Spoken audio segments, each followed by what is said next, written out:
Karnataka Ratna doctor Puneeth Rajkumar birthday ಸಂಭ್ರಮ. ಕಂಠೀರವ ಸ್ಟುಡಿಯೋದ ಬಳಿಯಲ್ಲಿ ಅಪ್ಪು ಸಮಾಧಿ ಹತ್ರ ಫ್ಯಾನ್ಸ್ ಸಂಭ್ರಮ ಆಚರಣೆ ಮಾಡ್ತಾ ಇದ್ದಾರೆ. 50ನೇ ಬರ್ತ್ಡೇಗಾಗಿ ಅಪಾರ ಸಂಖ್ಯೆಯಲ್ಲಿ ಸಮಾಧಿ ಬಳಿ ಫ್ಯಾನ್ಸ್ ಬಂದಿದ್ದಾರೆ. ಅಪ್ಪು ಸ್ಮಾರಕದ ಬಳಿ ಬಂದು ನಮನ ಸಲ್ಲಿಸ್ತಾ ಇದ್ದಾರೆ. ಈಗಾಗಲೇ ದೊಡ್ಡ ಮನೆಯ ಫ್ಯಾನ್ಸ್ ನಾಳೆ ಬೆಳಗ್ಗೆ 9 ಗಂಟೆಯ ವೇಳೆಗೆ ಅಶ್ವಿನಿ ಪುನೀತ್ ರಾಜ್ಕುಮಾರ್ ಅವರು ಅಪ್ಪು ಸಮಾಧಿ ಬಳಿ ಬಂದು ಸಮಾಧಿಗೆ ಪೂಜೆ ನೆರವೇರಿಸಲಿದ್ದಾರೆ. ಅಪ್ಪು ಹುಟ್ಟುಹಬ್ಬದ ಹಿನ್ನೆಲೆಯಲ್ಲಿ ಪ್ರತಿ ವರ್ಷವೂ ಕೂಡ ಈ ರೀತಿಯಾದಂತಹ ಹಬ್ಬದ ರೀತಿಯಲ್ಲಿ ಅದನ್ನು ಆಚರಣೆ ಮಾಡಲಾಗುತ್ತೆ.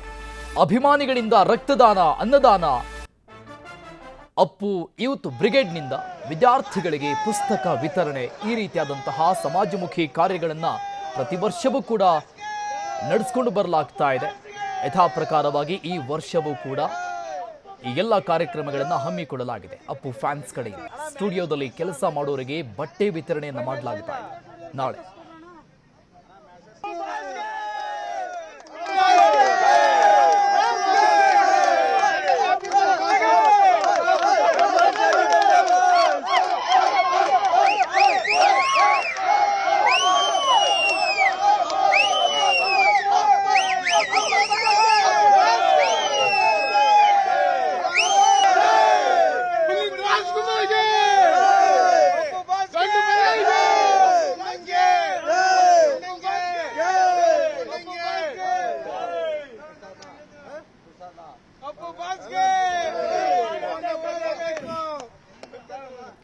ಈ ಬಗ್ಗೆ ಇನ್ನಷ್ಟು ಡೀಟೇಲ್ಸ್ ಕೊಡ್ತಾರೆ ನಮ್ಮ ಪ್ರತಿನಿಧಿ ಮಂಜುನಾಥ್ ಚಂದ್ರ ಲೈವ್ ನಲ್ಲಿದ್ದಾರೆ. Manju, Appu lives for ever ಇದು ಯಾವತ್ತೂ ಕೂಡ ಬದಲಾಗೋದಿಲ್ಲ. 50 ಅಲ್ಲ 100 ವರ್ಷ ಆದರೂ ಕೂಡ ಈ ಸೆಲೆಬ್ರೇಷನ್ ಇದೇ ರೀತಿಯಾಗಿ ಮುಂದುವರಿಯುತ್ತೆ.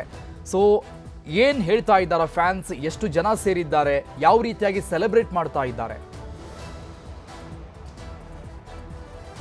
ಅರುಣ್, ನಾಳೆಗೆ ಪುನೀತ್ ರಾಜ್ಕುಮಾರ್ 50 ವರ್ಷದ ಹುಟ್ಟುಹಬ್ಬ ಸಂಭ್ರಮಾಚರಣೆ ಹಿನ್ನೆಲೆಯಲ್ಲಿ ಇವತ್ತು ಕಂಠೀರವ ಏನು ಸ್ಟುಡಿಯೋ ಏನಿದೆ ಅಲ್ಲಿ ಕಂಪ್ಲೀಟಾಗಿ ಈಗಾಗಲೇ ಅಭಿಮಾನಿಗಳು ಬಂದಿರತಕ್ಕಂಥ ರಾತ್ರಿ 12 ಗಂಟೆಗೆ ಮತ್ತೆ ಏನೊಂದು ಗೇಟನ್ನು ಓಪನ್ ಮಾಡಲಿಕ್ಕೆ ಒಂದು ಪೊಲೀಸರು ಸಿದ್ಧತೆಯನ್ನು ನಡೆಸ್ಕೊಂಡಿರ್ತಕ್ಕಂಥ ಸದ್ಯಕ್ಕೆ ಅಭಿಮಾನಿಗಳಿಗೆ ಈಗಾಗಲೇ 9 ಗಂಟೆಯಿಂದ ಪೊಲೀಸರು ಕಳಿಸಿರ್ತಕ್ಕಂಥ. ಯಾಕಂದರೆ ಒಳಗಡೆ ಹೂವಿನ ಒಂದು ಅಲಂಕಾರ ಕೂಡ ನಡೀತಾ ಇರತಕ್ಕಂಥದ್ದು. ಜೊತೆಗೆ ಯಾರು ಕೂಡ ಒಳಗಡೆಗೆ 12 ಗಂಟೆಗಿಂತ ಮುಂಚೆ ಯಾರು ಕೂಡ ಬರಬಾರ್ದು ಅನ್ನೋ ರೀತಿಯಲ್ಲಿ ಪೊಲೀಸರು ತಾಕೀತು ಮಾಡಿರ್ತಕ್ಕಂಥದ್ದು.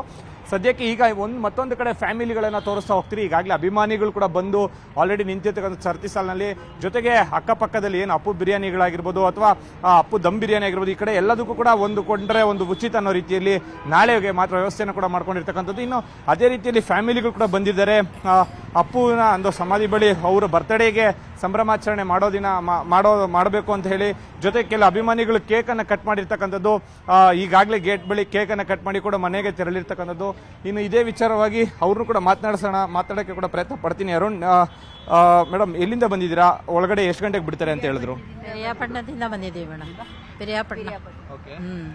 ಒಳಗಡೆ ಬಿಡ್ತಾರಂತೆ ಸರ್.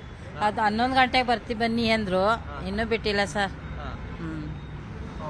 ಅಂದ್ರೆ ನೀವು ಅಪ್ಪು ಸಮಾಧಿಗೋಸ್ಕರ ಬಂದಿರೋದಾ ಇದನ್ನ ನೋಡ್ಲಿಕ್ಕೆ ಅಂತಾನೆ ಅಥವಾ ಬೇರೆ ವಿಚಾರಕ್ಕೆ ಏನಕ್ಕಾದ್ರೂ ಬಂದಿದ್ರ ಈ ಬೆಂಗಳೂರಿಗೆ? ಇಲ್ಲ, ನೋಡಕ್ಕೆ ಅಂತಾನೆ ಬಂದಿದೀವಿ ಸರ್. ನೋಡಕ್ಕೆ ಅಂತ ನಾವು ಇಲ್ಲೇ ಸರ್ ಬೆಂಗಳೂರಲ್ಲಿ ಇರೋದು. ನಾವು ಇವ್ರು ನಮ್ಮ ರಿಲೇಷನ್ನು. ನೋಡಬೇಕು ಅಂದ್ರೂ ಬೆಳಗ್ಗೆ ಸಾಯಂಕಾಲ ಒಂದು 6 o'clock ಬಂದಿದ್ದು. 10:30 ಬರ್ತೀವಿ ಅಂತ ಹೇಳಿದ್ರು. ಅದಕ್ಕೆ ಅವ್ರನ್ನೆಲ್ಲ ಕರ್ಕೊಂಬಂದು ಬೆಳಿಗ್ಗೆ ಹೊರಡ್ತಾರೆ ಅವ್ರು ಅದಕ್ಕೋಸ್ಕರ. ಅರುಣ್, ನೀವು ನೋಡ್ತಾ ಇದ್ದೀರಾ ಈಗಾಗಲೇ ಫ್ಯಾಮಿಲಿ ಅವರು ಕೂಡ ಬಂದು ಅಪ್ಪು ಸಮಾಧಿ ಬಳಿ ಅವ್ರನ್ನ ಆ ದರ್ಶನ ಅಂದ್ರೆ ಸಮಾಧಿಯ ದರ್ಶನ ಮಾಡ್ಕೊಂಡೆ ನಾವು ಊರ್ಲಿಕ್ಕೆ ತೆರಳುತ್ತೀವಿ ಅಂತ ಕೂಡ ಹೇಳ್ತಾ ಇರ್ತಕ್ಕಂಥದ್ದು. ಇನ್ನು ನೀವು ನೋಡಿದ್ರೆ ಅಭಿಮಾನಿಗಳು ಈಗಾಗಲೇ 12 ಗಂಟೆ ಆಗ್ಲಿ ಅನ್ನೋದು ಕೂಡ ಕುತೂಹಲದಿಂದ ಕಾಯ್ತಾ ಇರ್ತಕ್ಕಂಥದ್ದು. ಸದ್ಯಕ್ಕೆ ಈಗಾಗಲೇ ಪೊಲೀಸರು ಒಂದು ಕಡೆಗೆ KSRP ವ್ಯಾನ್ಗಳನ್ನೆಲ್ಲವನ್ನು ಕೂಡ ನಿಯೋಜನೆ ಮಾಡಿದ್ದಾರೆ. ನಾಳೆ ಯಾವುದೇ ರೀತಿಯ ತೊಂದರೆ ಆಗ್ಬಾರ್ದು. ಮತ್ತೆ ನಂದಿನಿ ಲೇಔಟ್ ಪೊಲೀಸ್ ಠಾಣೆ ಆಗಿರ್ಬೋದು, ಮತ್ತೆ ಮಾಗಡಿ ರಸ್ತೆ ಪೊಲೀಸ್ ಠಾಣೆ ಆಗಿರ್ಬೋದು, ಆ ಚಂದ್ರ ಲೇಔಟ್ ಪೊಲೀಸ್ ಠಾಣೆ, ಈ ರೀತಿಯಾಗಿ ಬಿಗಿ ಭದ್ರತೆಯನ್ನು ಕೂಡ ಏರ್ಪಾಡು ಮಾಡ್ಕೊಂಡಿರ್ತಕ್ಕಂಥದ್ದು. ಇನ್ನು ಅದೇ ವಿಚಾರವಾಗಿ ನೀವು ಇಲ್ಲೊಬ್ರು ಅಭಿಮಾನಿ ಅಂದ್ರೆ ಈಗಾಗಲೇ ಟಿ ಶರ್ಟ್ ಅನ್ನ ಕೂಡ ಧರಿಸಿ ಕಂಪ್ಲೀಟ್ ಆಗಿ ಏನೊಂದು ವಿಶ್ವಮಾನವ ಅಂತಾನೆ ಹೆಸರು ಹಾಕೊಂಡು 12 ಗಂಟೆಗೆ ಅವರ ದರ್ಶನವನ್ನು ಕೂಡ ಪಡೆಯೋದಕ್ಕೆ ಬಂದಿರತಕ್ಕಂಥದ್ದು, ಸಮಾಧಿಯ ದರ್ಶನವನ್ನ. ಸದ್ಯಕ್ಕೆ ಪೊಲೀಸರು ಹೇಳೋ ಪ್ರಕಾರ 12 ಗಂಟೆಯ ನಂತರ ಏನೊಂದು 50 ವರ್ಷ ಸಂಭ್ರಮಾಚರಣೆ, ಹುಟ್ಟುಹಬ್ಬ ಸಂಭ್ರಮಾಚರಣೆ ಹಿನ್ನೆಲೆಯಲ್ಲಿ ಅದಾದ ಮೇಲೆ 12 ಗಂಟೆ ಮೇಲೆ ನಾವು ಇವ್ರನ್ನ ಒಳಗಡೆ ಅಭಿಮಾನಿಗಳನ್ನ ಒಳಗಡೆ ಬಿಡ್ತೀವಿ ಅಂತ ಹೇಳ್ತಾರೆ.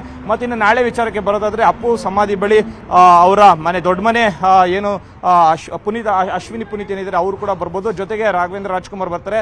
ಇನ್ನು ಶಿವಣ್ಣ ಕೂಡ ಬರುವಂತ ಸಾಧ್ಯತೆಗಳು ಹೆಚ್ಚಾಗಿ ಇರತಕ್ಕಂಥದ್ದು.